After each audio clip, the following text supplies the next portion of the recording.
How to send a WPS Office file without creating a shareable link.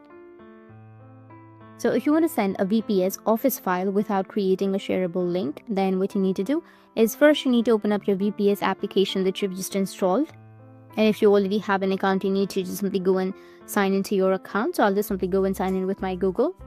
Once you've signed in, you need to just simply remove this trial, tap on Open Files, and you'll get this kind of interface.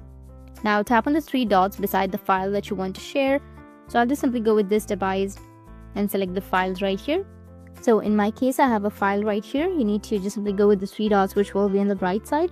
And once you select the three dots, you will have the share option. You need to just simply tap on share, and you will have an option to share to your friends, or share as an image, or share as long image, or share as file. You'll have a lot of options.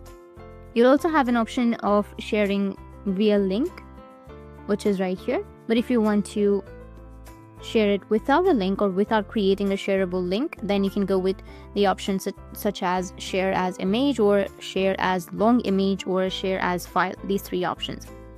You can just simply tap on share as file and open the platform where you want to share the file, and then you can share it further without any link. That's it. And if you have any questions, feel free to comment below. Thanks for watching.